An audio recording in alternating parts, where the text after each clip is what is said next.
Bienvenidos a Perspectivas Ambientales, un espacio para dialogar, para conversar de acciones, visiones políticas y propuestas que contribuyan a mejorar la conciencia ambiental. El día de hoy tenemos a Martín Bustamante. Él es biólogo de profesión, tiene una maestría en estudios ambientales de la Flaxo y es el director ejecutivo del Zoológico de Quito. Con Martín vamos a conversar varios temas, seguro es una conversación muy interesante y muy educativa.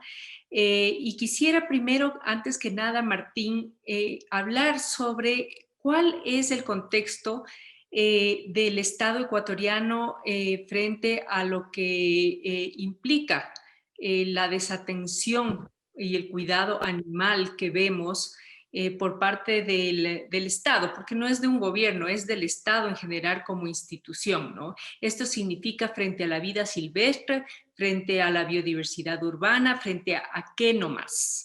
Eso creo que es muy importante porque la ciudadanía de alguna forma sí se preocupa cada vez más de estos temas, pero sin embargo el Estado todavía nos queda como muy por detrás el cuidado que debe tener, ¿no?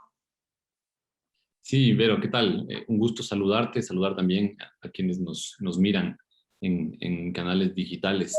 Creo que es interesante hablar justamente estas contradicciones, esto que es tan paradójico en la vida animal, como tú señalabas, despierta mucha atención de la gente, despierta mucha empatía, ¿no es cierto?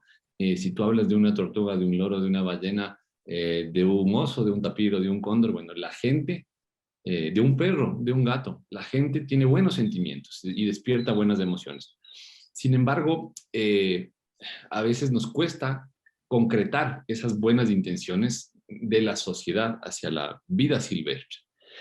Hay que señalar que esa biodiversidad, esa vida silvestre, es del patrimonio natural del Estado, es del patrimonio natural de todos nosotros, ¿no es cierto?, de nuestra sociedad. Y por ello debería recibir esa atención. Eh, Así se establece en los marcos legales y normativos, ¿no es cierto? El patrimonio natural del Estado debe recibir atención por parte del Estado. Sin embargo, eso es algo que no se ha conseguido y es algo que se ha ido debilitando incluso, ¿no es cierto? Se pierde esta posibilidad de atender a este patrimonio. Creo que es importante señalar ahí que digamos, hay un problema grave respecto al tráfico y lo hemos vivido en estos días, ¿cierto? Respecto al tráfico y al maltrato animal. Uh-huh. Eh, Ojalá cada uno de estos casos de tráfico y de maltrato animal pudiera identificarse al responsable. Y cuando no se identifica, ¿qué es lo que procede? ¿No es cierto? El Estado es quien debe garantizar los derechos y la reparación a esa biodiversidad. Eso es algo que ha sido muy problemático y muy limitado en el Ecuador. No tenemos esa reparación. El Estado no tiene una institucionalidad que permita soportar, que permita sostener esa reparación. ¿Quién hace este trabajo? Bueno, lo hacemos en realidad desde varias instituciones, 50 centros de rescate y zoológicos a nivel nacional. Y esto es súper importante porque los zoológicos nos articulamos para asumir una responsabilidad de manera voluntaria, por supuesto, por un compromiso con la vida silvestre, pero también hay una transferencia por parte de la autoridad ambiental. Y esa transferencia en realidad es una transferencia que viene desde el Estado de una manera un poco fácil, ¿no? Así. Se endosa un cheque, se endosa un problema en realidad. Y claro, ¿quién se hace cargo de esto? Bueno, los centros de rescate, los zoológicos como el nuestro, estamos detrás de este problema. Entonces creo que es muy importante señalar, y esto es una especificidad muy particular del Ecuador. En países vecinos como en Colombia, como en Perú, no sucede igual. Hay institucionalidad del Estado. ¿Sí? Las corporaciones en Colombia, por ejemplo, tienen centros de rescate para atender a esta fauna vulnerada. Aquí somos entidades privadas que damos ese servicio a la fauna, ¿no? Entonces, creo que es importante analizar esa institucionalidad y qué es lo que se hace. Correcto.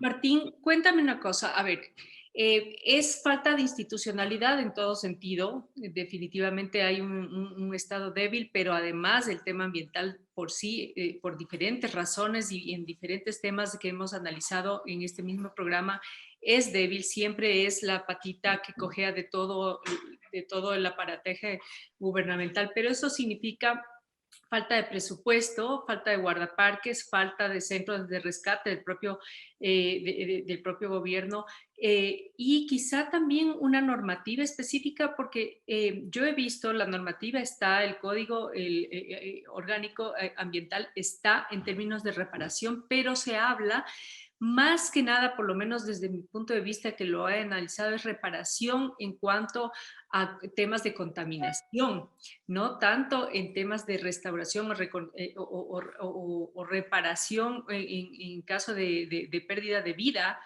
o vida silvestre. ¿Cómo repararías eso además? ¿No?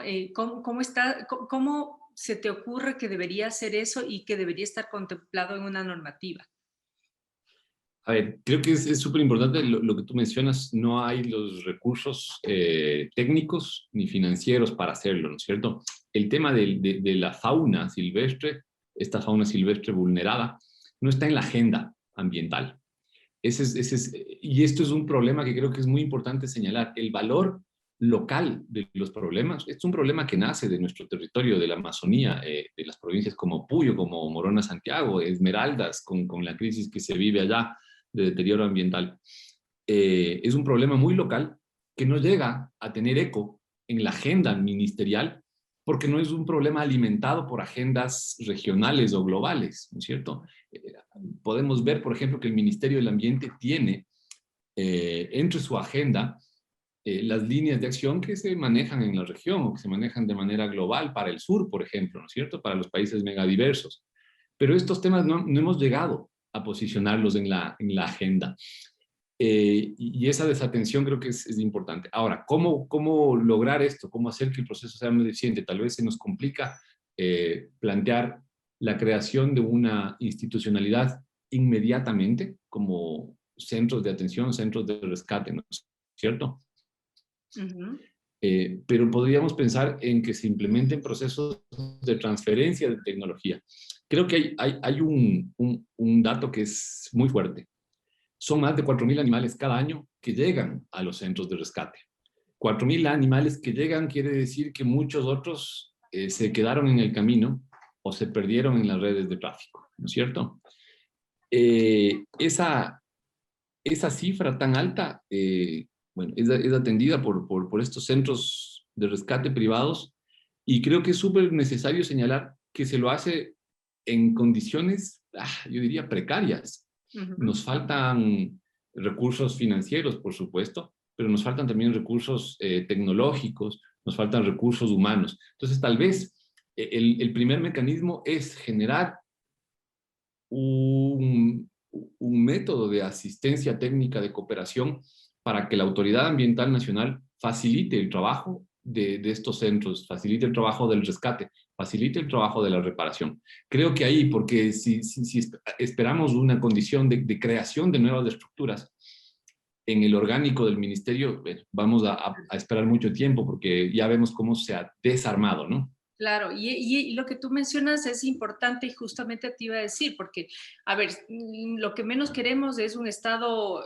gordo, con más cosas, con más presupuesto, con más personal, con más centros, etcétera, cuando existen 50, ¿no? Que pueden estar muy bien dotados y pueden ayudar y dar ese servicio al Estado, pero lo que se necesitaría es justamente de pronto una alianza estratégica, un convenio, a que sí, con recursos del Estado, evidentemente, se fortalezca estos centros. Es el caso, por ejemplo, del zoológico de Quito, ¿no es cierto?, que tú bien diriges y que es una belleza, y que también quisiera que tú aclares en este sentido, porque más que un zoológico, como aquellos zoológicos de antaño, de los años 50, donde uno iba a ver los pobres animalitos encerrados, se ha convertido en realidad en un centro de rescate y cumple una labor fundamental que no mucha gente conoce, que la ciudadanía no conoce y que además tiene un rol de educación en este sentido, ¿no? Y lo que tú decías complementa, bueno, fuera que complemente, casi que está dándole haciendo se le da haciendo las cosas al Estado, ¿no? Pero con pocos recursos. Entonces, sí es importante resaltar ese rol que cumple los centros de rescate y en este caso el zoológico de Quito. Sí, creo que es súper importante eso, ¿no? El ver cómo se plantean estas alternativas desde la sociedad civil. Los zoológicos buscan dar, por supuesto, una alternativa a esa vida silvestre, a esos animales, pero también el poder desarrollar estas nuevas formas de atender. Hemos aprendido mucho en 20 años respecto a cómo tratar cóndores, por ejemplo, cómo tratar osos, cómo tratar, bueno, todos estos animales que nos preocupan. Hemos aprendido desde los centros de rescate y zoológicos. Ha sido difícil. Y claro, esto también se logra un poco mezclando estas dos actividades, ¿no? El centro de rescate con el zoológico, con la visita del público. Así es. Y en la visita buscamos nosotros tener un carácter educativo, sensibilizar y afinar, digamos, sentimientos y voluntades de la gente eh, para poder llegar a mejores condiciones, ¿no? Para poder llegar a tener mejor trato con la vida silvestre. Ujú, ujú. Y más que nada también porque sabemos que muy difícil es después de que los animalitos sean rescatados, la reinserción de los mismos, porque obviamente nos gustaría verlos libres y en buenas condiciones, pero cuéntanos rápidamente en este sentido, qué tanto se puede hacer por reinsertarlos y qué tan exitoso puede ser eso. Y a veces les toca estar pues de por vida, ¿no? Ya donde en el centro de rescate. Sí, las historias son difíciles, son tristes, son duras, porque lo ideal sería que todos los animales vuelvan. En realidad, lo ideal sería que no salgan de los bosques nunca, y cuando salen del bosque tienen contacto con gente. Esto ya significa un gran problema, ¿no es cierto? Este problema está en aprendizaje, sus animales aprenden a vivir con seres humanos y se hacen dependientes de ellos. Eh, entonces se trastoca el comportamiento y ese animal no es viable en el ecosistema natural. Por el otro lado, bueno, estamos viviendo una pandemia que tiene que ver justo con cómo saltan las enfermedades de unos animales a otros. Entonces, el liberar animales que han estado mucho tiempo con humanos puede significar liberar esas enfermedades en los ecosistemas naturales, ¿no es cierto? Entonces, siempre que se hacen liberaciones es muy importante que estos sean llevados de manera técnica, sanitaria, con la asistencia de el apoyo veterinario, biológico. No es tan fácil, porque además implica costos. Cada uno de esos exámenes que se tienen que hacer para asegurar la salud de un animal, por así decirlo, la limpieza de un animal, es elevado. Entonces, son consideraciones muy, muy complicadas. Sin embargo, cuando tenemos animales que han sido extraídos recientemente del bosque, es factible, ¿no es cierto? Eh, eh, por así decirlo, nosotros vemos que los animales llegan y tienen comportamientos muy agresivos con el ser humano. Esa es una buena noticia. Decimos, este es un animal sano, este es un animal que nos huye. Entonces, puede volver al bosque. Y esto es súper, súper importante. Entonces, son pocos los casos, pero siempre que se puede, se lo hace. Uh-huh. Y en ese caso, Martín, hay una coyuntura muy importante que creo que ha espeluznado a mucha gente y debe estar pasando. Si este es el punto del iceberg, ¿qué no estará pasando abajo? Y es el caso reciente de las tortugas chiquitas, bebés de 185 tortugas que se encontraron en Galápagos en la maleta, envueltos en plástico y que iban a ser regalados como adornos, como regalitos. Es espeluznante. ¿Esto qué se destapa? Seguro que es un tema de corrupción, seguro que es un tema ilegal y de tráfico. Me salta a varias preguntas. Primero, explícanos cuál es el origen de estos animalitos, ¿no? ¿Dónde están? ¿Son animales que se los crían en centros de crianza? ¿Para qué finalidad? ¿Quién los cría? Explícanos un poquito esto y cuál es el rol, en este caso, justamente del Parque Nacional Galápagos y del Ministerio del Ambiente.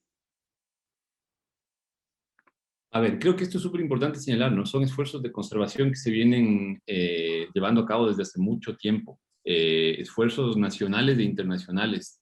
Eh, Creo que es crucial señalar que han significado el establecimiento de voluntades juntas por una razón, por rescatar animales amenazados, ¿no es cierto? Esto se lleva a cabo en centros de crianza especializados eh, y ha dado resultado. Eh, lo más indignante es que son proyectos que han logrado devolverle las tortugas a las islas, que han logrado salvar tortugas de la extinción. Y claro, lo que vemos ahora es que estos procesos en los que se roba las tortugas de manera repetida, porque ya ha venido sucediendo en los últimos años, eh, nos, nos alarma, nos alerta porque, bueno, hay un delito, pero también es porque hay un atentado contra la vida silvestre y un atentado contra esta forma de cooperar para cuidar a los animales, ¿no es cierto? Hay algo ahí que es muy, muy delicado y es que rompemos esta institucionalidad para la conservación. Resulta que unos miles de dólares por estos animales son más atractivos que sostener a las especies en sus ecosistemas. Entonces, esto nos pone en evidencia cuáles son los dilemas que enfrenta nuestra sociedad. Totalmente. Y ahora, sé que ya está preso un policía, pero ¿qué más hace falta? Y estaba leyendo y comparando también que en nuestro país esta falta está catalogada como leve. Creo que le dieron un año al policía involucrado en esta red de corrupción, mientras que en Colombia se le daría 15 años. ¿Te parece desproporcional? ¿Deberíamos tener una reforma importante al Código Penal?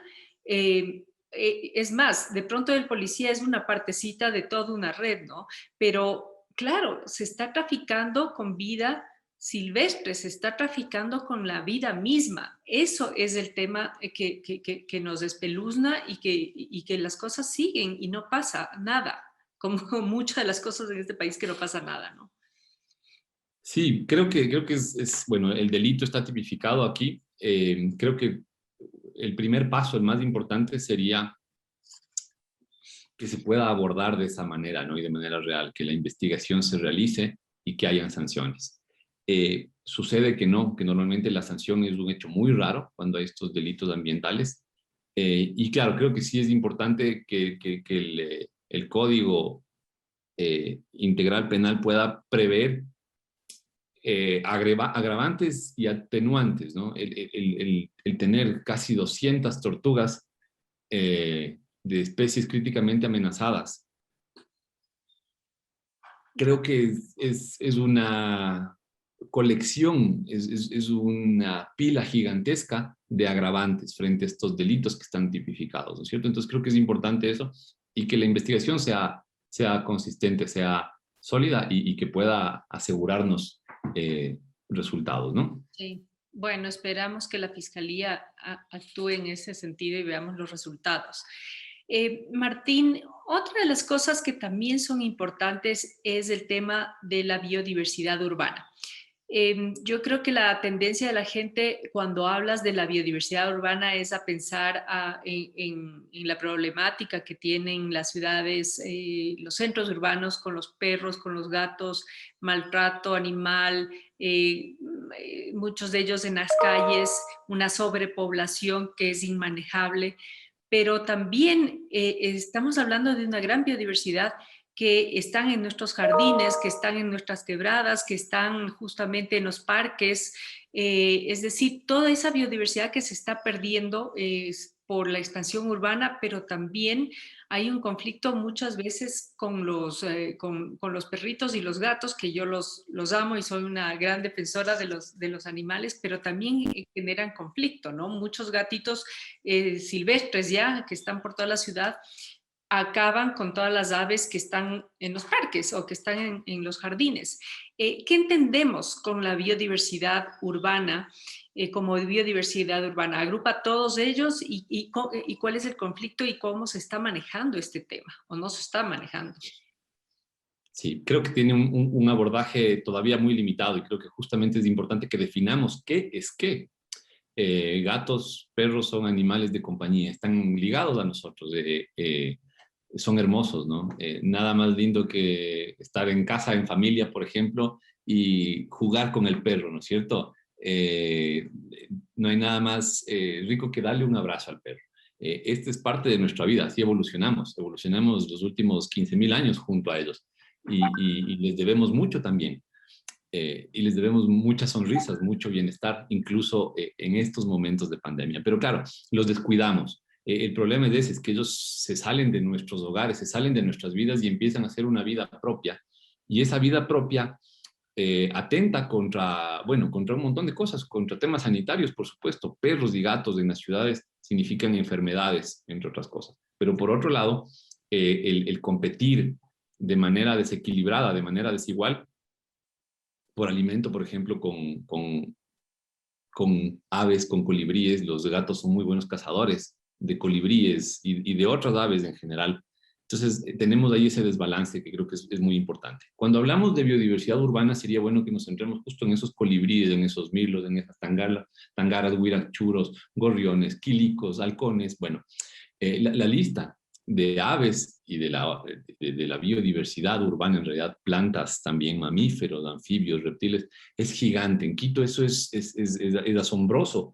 Cuán prolífico es este territorio, ¿no es cierto? Esos animales de compañía descontrolados están atentando contra esta biodiversidad. ¿Qué significa el perder un colibrí, un huirachuro, por causa de un gato? Bueno, significa un deterioro ambiental. Significa que van a haber menos plantas, porque esos colibríes cuando toman néctar polinizan plantas, ¿cierto? Va a ser un ecosistema menos funcional, un ecosistema menos íntegro, ¿no es cierto? Y creo que es súper importante señalar también que no es solo en las ciudades donde están descontrolados los perros. Los perros ahora mismo significan un problema gigante a nivel nacional. Existe un estudio hecho por los colegas de WCS. Por sobre los 3.000 metros de altitud, encima, digamos, en los altos Andes, donde viven los cóndores, los osos, los venados, los lobos de páramo, a nivel nacional habrían unos 50.000 perros sin control. ¿Qué hacen estos perros? Necesitan alimentarse y compiten con estos otros animales. Entonces, este estudio ha logrado determinar en Ecuador que donde hay perros, tenemos menos osos, donde hay perros tenemos menos lobos, donde hay perros tenemos menos venados, donde hay perros, animales como el tapir, por ejemplo, no existen, ¿no es cierto? Entonces creo que es muy importante darnos cuenta de eso. También señalar, quizás nos sirve para terminar de ver por dónde está el problema de esta fauna descontrolada que se fue de nuestras manos. En Ecuador hemos tenido ya varios incidentes de perros asilvestrados, perros salvajes, perros que ya no están viviendo con gente, que han matado personas. Hay 2 casos reportados en la provincia de Loja. No es el perro de una persona que mató a otra en un parque, ¿no? Son perros en el monte que han matado a gente.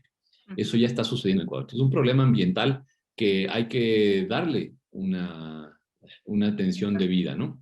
Un tratamiento. ¿Y tú crees que eso pasa por el tema de tenencia responsable?